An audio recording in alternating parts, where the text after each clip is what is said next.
We provide you the platform to turn your dreams into reality. Give wings to your aspirations with KR Mangalam University. Iran और Israel के बीच चल रही जंग अब भयानक रूप ले चुकी है।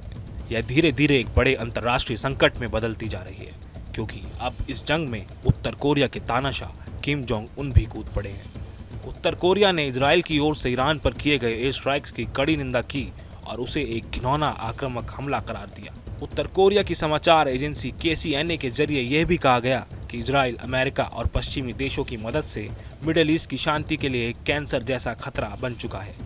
उत्तर कोरिया के विदेश मंत्रालय ने इस हमले को पश्चिम एशिया में एक नए युद्ध की चिंगारी बताया और कहा कि इजराइल का ये रुख न केवल क्षेत्रीय स्थिरता को तोड़ रहा है, बल्कि एक बड़े वर्ल्ड वॉर जैसे संकट को भी जन्म दे सकता है। किम जोंग उन की सरकार की यह टिप्पणी ऐसे समय में आई है जब ईरान और इजराइल के बीच सैन्य तनाव चरम पर है।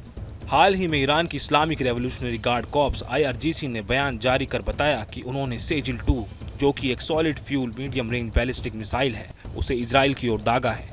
ये मिसाइलें उन इजरायली ठिकानों को निशाना बना रही हैं जिन्हें तेहरान इजराइल के सैन्य और रणनीतिक हब मानता है।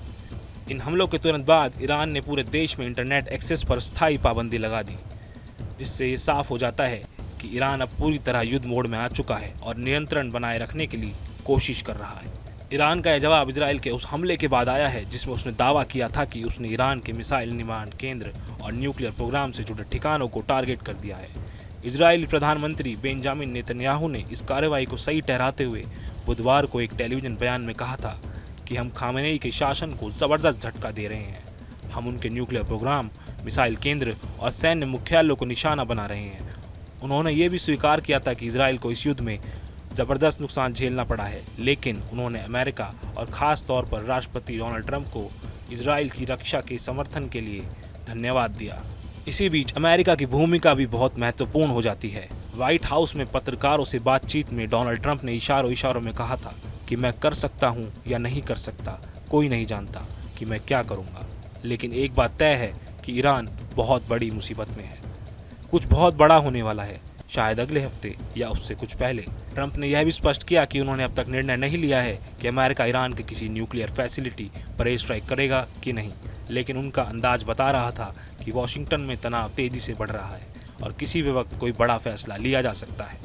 यह बयान ऐसे समय पर आए हैं जब दुनिया भर में खुफिया एजेंसियां और राजनयिक हलके लगातार इस क्षेत्र की स्थिति पर नजर बनाए हुए हैं। अब बात करें किम जोंग उन की भूमिका की, तो उत्तर कोरिया का अचानक बयान देना सिर्फ नीतिगत आलोचना नहीं, बल्कि ये एक राजनीतिक चाल भी हो सकती है।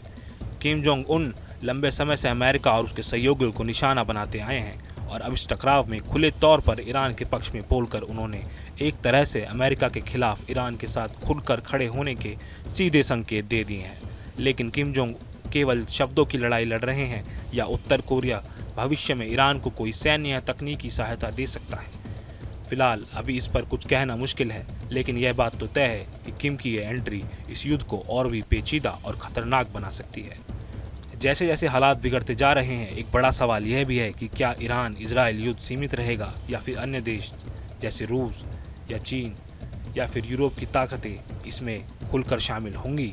क्या एक नए वर्ल्ड वॉर की शुरुआत है या महज एक टेंशन का पीक जो जल्द शांत हो जाएगा? जहां भक्ति है हर शब्द में, कथाओं में छुपे हैं दिव्य रहस्य और ज्योतिष देता है जीवन को दिशा। धर्म से जुड़ी हर बातों को जानने के लिए हमारे चैनल स्तुति को सब्सक्राइब करें।